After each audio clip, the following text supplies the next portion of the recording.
সরকার চাইলে যা খুশি করতে পারে? এমন প্রশ্নের উত্তর অবশ্য অজানা নয় সচেতন নাগরিকের। তবুও এমনই এক বিষয়ের সম্মুখীন হতে হয়েছিল আরজিকর কাণ্ডের জেরে অভয়া তিলোত্তমার ন্যায় বিচারের দাবি নিয়ে আন্দোলনরত 3 জুনিয়র ডাক্তারকে। অবশেষে 24শে সেপ্টেম্বর কলকাতা হাইকোর্টের রায়ও বলে দিল উত্তর। এই বিষয়টি নিয়ে ওয়েস্ট বেঙ্গল জুনিয়র ডক্টরস ফ্রন্টের ডাক্তার অনিকেত মাহাতোকে সঙ্গে নিয়ে 25শে সেপ্টেম্বর স্বাস্থ্য ভবন থেকে বেরিয়ে ওয়েস্ট বেঙ্গল জুনিয়র ডক্টরস ফ্রন্টের ডাক্তার দেবাশিস হালদার কি বললেন দেখুন, শুনুন।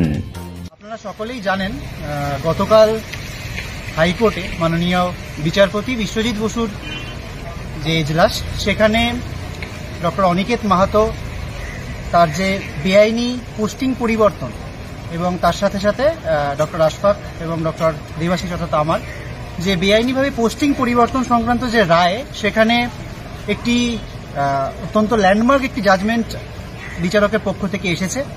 সেখানে তিনি স্পষ্টভাবে জানিয়েছেন যে এই যে 871 জন বা টোটাল দুটো ব্যাচ মিলিয়ে প্রায় 1600 জন ডাক্তার, তাদের মধ্যে বেছে বেছে এই যে 3 জনকে আরবিট্রারিভাবে পোস্টিং পরিবর্তন করা হয়েছে, এতে সরকার সিরিয়াস রং ডুইং করেছে, অর্থাৎ সিরিয়াস ভুল করেছে, যেখানে কোর্টের ইন্টারভেনশন করতে কোর্ট বাধ্য হচ্ছে। এবং এই যে অনিকেতকে রায়গঞ্জ মেডিকেল কলেজে যে বেআইনিভাবে পরিবর্তন করা হয়েছিল সেটাকে রিভোক করে তাকে আরজিকর মেডিকেল কলেজে অবিলম্বে যোগদান করার অর্ডার তারা পাশ করেছে। এবং আমার এবং আশফাকের ক্ষেত্রে যেহেতু আমরা অলরেডি জয়েন করেছি, সেহেতু খানিক পরে, যেহেতু আমাদের এখনো আমরা বেতনহীন নই, বেসিক্যালি অনিকেত শেষ 4 মাস ধরে কোনো বেতন পাচ্ছেন না, তো সেই জায়গা থেকে আর্জেন্সির জায়গা থেকে তার রায়টা দেওয়া হয়েছে। আমাদের ক্ষেত্রেও একই রায় আসবে, এটা আমাদের আশা। তো এই জায়গা থেকে যেটা বলার, যে কালকে জাজমেন্ট থেকে এটা স্পষ্ট হয়ে গেল, আমরা প্রথম দিন থেকে যেটা বলছিলাম যে একটা ন্যারেটিভ চালানোর চেষ্টা হচ্ছে যে আমরা নাকি গ্রামে যেতে চাই না তাই কোর্টে যাচ্ছি। আসলে নাকি স্টেট কোনো রকম প্রতিহিংসা করেনি।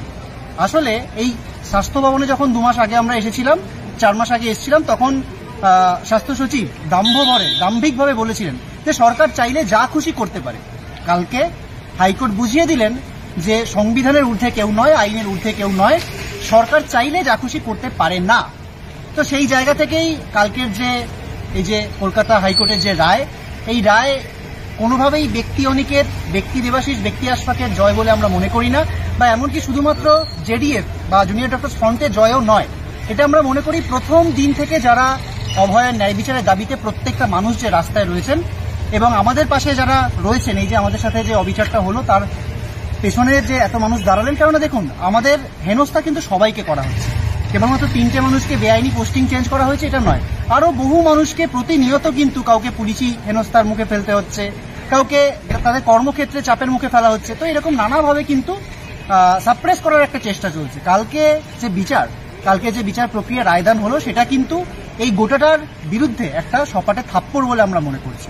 তো যাই হোক, এই যে জয়, এই জয়ের অভিনন্দন সকলের প্রাপ্য। প্রত্যেকটি মানুষ যারা প্রথম দিন থেকে অভয়ের ন্যায় বিচারের জন্য মেরুদণ্ড শক্ত করে লড়ছেন, সবার এই অভিনন্দন প্রাপ্য। তো আজকে আমরা স্বাস্থ্য ভবনে এসেছিলাম ওই কোর্টের অর্ডারের ভিত্তিতে, যে পুজো তো চলে আসছে, আগামীকাল আর পরশু তার মধ্যেই পুজো ছুটি পড়তে চলেছে, তো তার আগে যাতে জয়নিংয়ের ব্যবস্থাটা হয়ে যায়। তো আমরা ডিএমই, ডিএইচএস, প্রিন্সিপাল সেক্রেটারি সবার সাথেই দেখা করেছি, সবার সাথেই কোর্টের সেই অর্ডারের কপি আমরা দিয়েছি। কিন্তু তাদের সাথে কথা বলে খুব মনে হয়নি, আমাদের বলতে বাধ্য হচ্ছি যে তারা যে থাপ্পড় খেয়েছেন তাতে খুব তাদের শিক্ষা হয়েছে এরকম খুব ভাব আমরা দেখতে পেলাম না। হয়তো একটা থাপ্পড়ে তাদের খুব শিক্ষা হবে, আমরা জানি না সেটা হবে কিনা, নাও হতে পারে। তারা এটাকে আবার প্রয়োজন হবে কিনা, তারা এটাকে চ্যালেঞ্জ করে ডিভিশন বেঞ্চ, সুপ্রিম কোর্ট যাবেন কিনা পাবলিকের ট্যাক্সের টাকায়, সেটা সময় বলবে। কিন্তু আমরা আজকে এসেছিলাম, আমরা আগামীকালও আবার আসবো এটা জানার জন্য যে ঠিক কবে জয়নিংটা দেওয়া হবে ডক্টর অনিকেত মাহাতোর, যিনি শেষ 4 মাস ধরে বেতনহীন অবস্থায় রয়েছেন কেবলমাত্র যে রাজ্য তার প্রতিহিংসা পরায়ণতার কারণে। তো ফলত এটাই বলার ছিল, এটা বলার জন্যই আজকের এই ভিডিওটা। আমরা স্বাস্থ্য ভবন থেকে সরাসরি এটা জানালাম। আমরা পরবর্তী আপডেট অবশ্যই জানাবো আপনাদের সকলকে, এবং যারা প্রত্যেকে প্রথম দিন থেকে পাশে থাকলেন, এবং পাশে থাকলেন বলে ধন্যবাদ দিয়ে ছোট করার কোনো জায়গা নেই, কেননা লড়াইটা আমাদের সবার। এই লড়াইটা কিন্তু আমরা সবাই একসাথে এইভাবেই চালিয়ে যাব। ধন্যবাদ।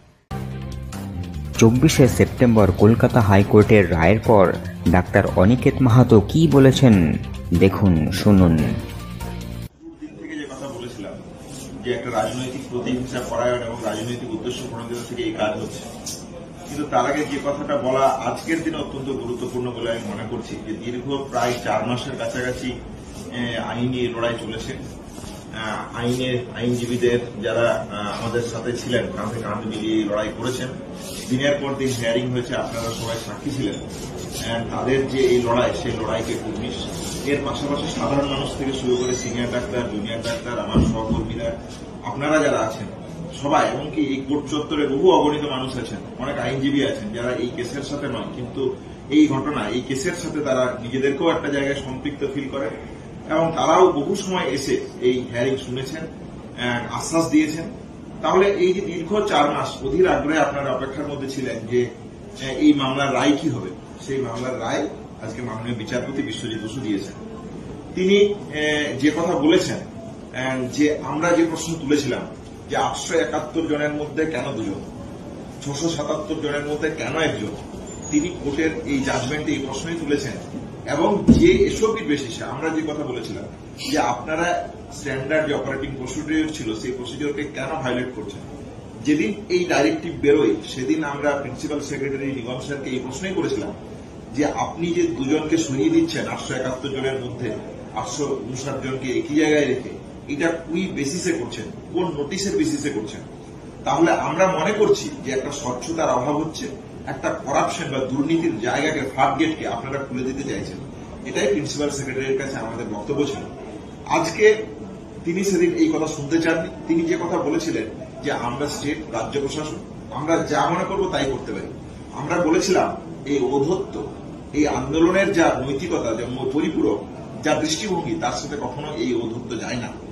এই ধরনের ঔদ্ধত্যের জায়গা রাখবেন না। এই ধরনের ঔদ্ধত্যের জায়গা, দুর্নীতির স্বজন পোষণের জায়গা তৈরি করে মেডিকেল ফিল্ডে, যার বিরুদ্ধে আমাদের এই লড়াই। তাই এই আইনি লড়াইয়ে আসা।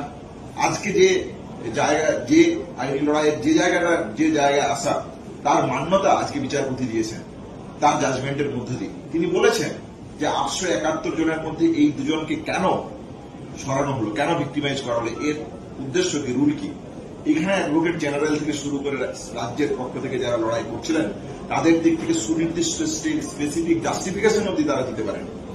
তাহলে স্বাভাবিকভাবেই একটা অনিয়ম, অস্বচ্ছতার বাতাবরণ তৈরি করেছিল, যার বিরুদ্ধে আমাদের লড়াই। তাহলে সেই জয় আজ শুধুমাত্র যে আমার একার জয় তা নয়, সিনিয়র রেসিডেন্ট যারা এই ফিল্ডে কাজ করেছেন, এই ফিল্ডের মধ্য দিয়ে আসবেন, তাদের সবার ক্ষেত্রে এই জাজমেন্ট একটা জায়গায় জুরিসডিকশনের প্রশ্নে বিচারের দীর্ঘসূত্রিতায় ফেলার বারবার চেষ্টা করছে রাজ্য প্রশাসন, তার জায়গা থেকেও এই জাজমেন্ট তাদেরকেও একটা সুরাহার জায়গা, আশার জায়গা, ভরসার জায়গা দেবে বলে আমি মনে করি। বাকি যেটা আমাদের যে অভিযোগ ছিল যে রাজনৈতিক উদ্দেশ্য প্রণোদিতভাবে এই কাজ করেছে, আপনারা যে প্রশ্ন রেখেছেন, সেই জায়গাটাকে আজকে যে সত্যতা প্রমাণিত হলো, বিচারপতির রায়ে যে তার মান্যতা দিল, সেই জায়গা আজকে সবার সামনে পরিষ্কার হয়ে গেল। তাই যে কথা বলার যে এই ধরনের মাধ্যমে, কোন ঘটনার মাধ্যমে অভয়ার ন্যায় বিচারের আন্দোলনকে যে কোনোভাবে আটকানো যাবে বা কোনোভাবে দীর্ঘসূত্রিতার জালে ফেলে দেওয়া যাবে, ন্যায় বিচারের আন্দোলনকারী যার ভয় দেখিয়ে নানান পুলিশি হ্যারাসমেন্ট এখনো চলছে, সেই জায়গা থেকে যে কোনোভাবে একে আটকানো সম্ভব, এই জায়গা সম্ভব নয়, বারবার বলে দেওয়ার জায়গা রাখলাম। আমি এই লড়াইয়ের প্রথম দিন থেকে ছিলাম যে আন্দোলনের যে অনন্য শিক্ষা, যে অন্যায়কে অন্যায় বলতে পারা, সেই অন্যায়কে অন্যায় বলতে পারার এই লড়াইয়ে একটা জয়যুক্ত এলো এবং এই লড়াই এগিয়ে নেওয়ার জন্য আমরা এবং আমি বদ্ধপরিকর।